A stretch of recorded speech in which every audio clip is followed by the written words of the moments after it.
Halo teman-teman semua, balik lagi bersama Story 3M dalam kelanjutan alur cerita manhwa yang berjudul My Lucky Encounter from the Game Turned into Reality. Baiklah, langsung saja kita masuk ke dalam alur ceritanya. Pada chapter sebelumnya, Everil sedang mendapatkan masalah karena kerabat Everil yang tak pernah membantunya tiba-tiba datang sambil menodongkan proposal bisnis. Kerabat Everil ingin menjual nama Everil sebagai saintis untuk membuat bisnis baru. Padahal sebelumnya, keluarga Everil dibuat repot oleh mereka gara-gara harus membayar hutang mereka. Hal itu membuat Everil sangat marah karena keluarganya selama ini telah menderita akibat perbuatan pamannya beserta kerabat lainnya yang melemparkan hutang mereka pada keluarganya. Adrian yang mendengarnya tentunya langsung bertindak karena ada seseorang yang berani mengganggu orang-orangnya. Kerabat Everil langsung dihajar dan ditangkap karena berani menyatakan perang pada Adrian dengan menggunakan Everil.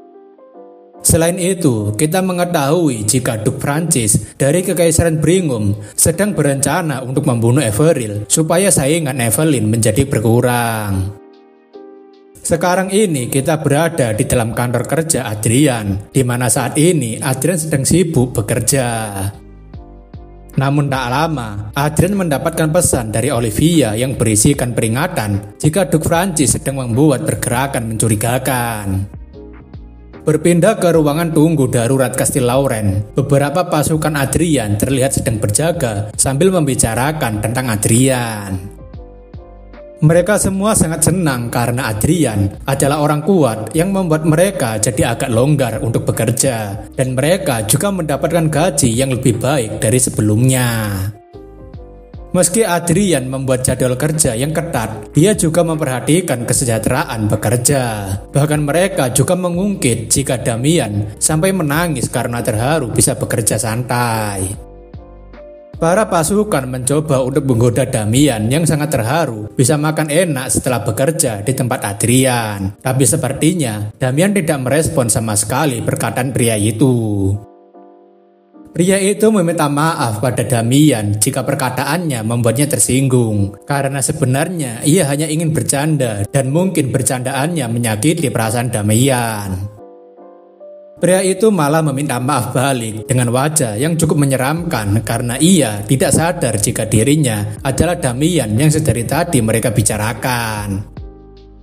Pria yang menyamar sebagai Damian mengatakan ia lupa nama orang ini dan membuat pasukan yang berjaga di sana jadi terkejut karena sadar jika orang ini adalah penyusup. Namun ketika semua pasukan sadar, pria tadi malah ditahan oleh Farman dan pria itu heran kenapa Farman tiba-tiba memegangi tangannya dengan sangat serius. Farman mengatakan sebaiknya Damian berhenti bercanda karena ia tidak ingin Damian mengacaukan misi mereka kali ini. Rupanya, tidak hanya Damian yang sedang menyamar, bahkan Farman ternyata adalah salah satu penyusup yang bersama dengan Damian. Damian kemudian meminta maaf pada Farman dan ia mengatakan tidak akan mengulanginya karena ia bisa menghapus ingatan mereka dan itu membuat pasukan penjaga bersiap untuk menyerang penyusup.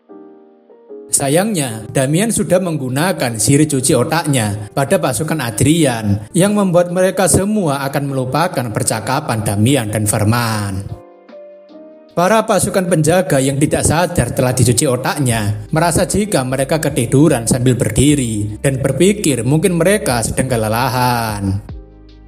Pada akhirnya, pasukan penjaga tidak ada yang sadar dengan sihir cuci otak yang dilakukan Damian dan itu membuat semua pasukan bergerak tanpa sedikit pun rasa curiga. Farman mengatakan jika Damian terlalu percaya diri pada kemampuannya dan Damian mengatakan ini semua tidak ada masalah karena ia hanya perlu mengubah ingatan mereka seperti tidak pernah terjadi apapun. Namun, jawaban Damian membuat Farman tersinggung dan Damian meminta maaf karena sudah ceroboh. Farman mengingatkan jika target mereka adalah Everil dan bukan Adrian. Tapi itu membuat Damian menanyakan kenapa Farman terlihat sangat khawatir. Farman menceritakan jika sebelum ia mengintai kastil bangsawan, ia sudah melihat Adrian dari jauh dan Damian penasaran apakah ada yang spesial darinya. Farman mengatakan jika ia sempat bertatapan mata dengan Adrian dan Damian heran karena ia sudah sering bertatapan mata dengan Adrian ratusan kali hari ini. Farman memberitahu jika bukan itu masalahnya, karena ia memiliki firasat yang aneh dalam kontak mata waktu itu. Pada waktu itu, Adrian sedang melambaikan tangannya kepada para penggemar dirinya dan Archia ketika selesai menghadiri suatu acara. Dalam kerumunan itu, Farman menjadi salah satu orang yang menyusup untuk mengetahui orang seperti apa Adrian ini. Namun, Farman sangat terkejut ketika menyadari jika dirinya sedang bertatapan mata dengan Adrian yang padahal seharusnya itu adalah sebuah kebetulan. Tapi dalam pikiran Farman, ia masih terus kepikiran kejadian itu, seolah-olah Adrian memang sengaja membiarkannya menyusup dan itu membuatnya jadi ngeri-ngeri sedap. Farman akhirnya memutuskan untuk tidak menceritakannya pada Damian karena menurutnya itu hanyalah sebuah kebetulan dan tidak lebih. Tak lama setelah berbicara, sebuah alarm peringatan pemberitahuan jika ada pasukan penyusup di sayap timur kastil yang telah menerobos dan meminta seluruh pasukan untuk bergerak. Seluruh pasukan tentunya buru-buru keluar karena penyusup itu adalah 5 asasin tingkat ahli dengan bersenjata Forged Dagger dan yang mulia Adrian beserta penjaga lainnya sedang melawan mereka. Di saat seluruh pasukan penjaga berlari untuk membantu pasukan lainnya sebagai bala bantuan melawan asasin, Damian dan Farman mulai merencanakan aksinya. Damian mengatakan semua berjalan sesuai dengan rencana dan Farman mengatakan jika target mereka berada di ruangan paling akhir di bangunan timur yang berdekatan dengan kantor Adrian. Farman yang sudah sampai langsung membuka pintunya dan terlihat 2 orang pengawal sedang menjaga Everil di ruangannya. Jasmine menanyakan kenapa tim cadangan yang harusnya melindungi tuan muda malah berada di sini dan Farman mengatakan jika ia mendengar bahwa pasukan penjaga Everil masih kurang jadi mereka datang untuk membantu.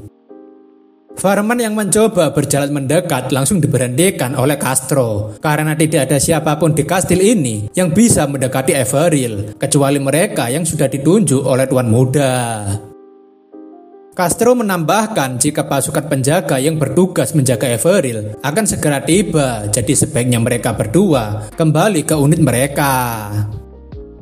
Tapi sepertinya Damian dan Farman sudah mulai menunjukkan jika mereka berdua tidak ingin mundur dengan alasan apapun. Melihat Farman yang mulai menggunakan Aura Blade, Jasmine dan Castro langsung sadar jika mereka berdua adalah assassin yang sedang menyamar. Farman yang sudah ketahuan jika dirinya adalah seorang assassin langsung tanpa pikir panjang lagi mencoba untuk mendatangi Everil dengan tujuan untuk membunuhnya.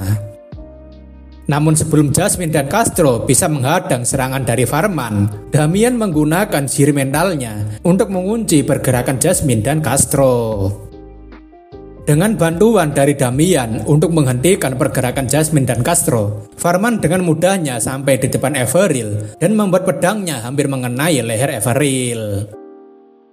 Ketika Jasmine sedang panik karena tidak bisa menyelamatkan Everil, tampaknya Farman harus terpental dengan sangat keras sebelum ia bisa menebas Everil. Damian yang melihat Farman tiba-tiba terpental tentunya kaget dengan apa yang barusan terjadi. Begitu juga dengan Jasmine dan Castro. Serangan itu tampaknya benar-benar membuat Farman harus menerima luka yang cukup menyakitkan dan rupanya Everil telah menyembunyikan senjatanya di balik gaunnya. Seketika itu, Farman dan Damian menyadari jika orang yang mereka serang tadi bukanlah targetnya, melainkan ini hanyalah sebuah jebakan untuk memancing mereka. Jasmine dan Castro tentunya terkejut ketika mengetahui jika selama ini Archia telah menyamar menjadi Everil dan Archia ingin agar Jasmine dan Castro untuk mundur. Farman menanyakan pada Damian apakah informasi operasi mereka telah bocor. Tapi seseorang mengatakan tidak, karena ia sendiri baru saja mengetahui tentang operasi ini. Orang yang berbicara itu adalah Adrian sendiri, sambil mengatakan, bukankah mereka berdua sudah bertatapan mata dengannya pada saat itu? Adrian mengatakan jika ia merasa sangat senang bisa berjumpa dengan mereka berdua lagi dengan waktu yang sangat pas. Rupanya, Farman sebenarnya adalah Gregory Hayden yang dikirim oleh Duke Francis. Begitu juga dengan Damian yang sebenarnya adalah Agus Nock yang merupakan pengguna spirit tingkat atas.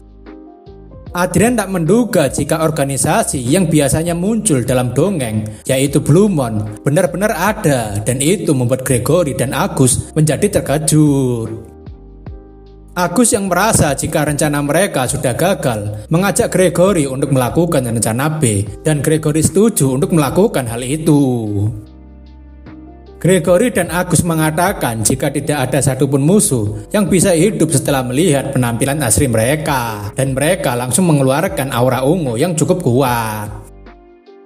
Pada akhirnya, Gregory dan Agus memutuskan untuk menghilangkan penyamaran mereka sambil mengatakan jika hari ini akan menjadi hari yang buruk seperti neraka bagi Adrian. Adrian yang melihat transformasi mereka mengatakan jika itu terlihat sangat keren. Tapi Arca mengatakan jika mereka berdua seperti memiliki sindrom kelas 2 SMP.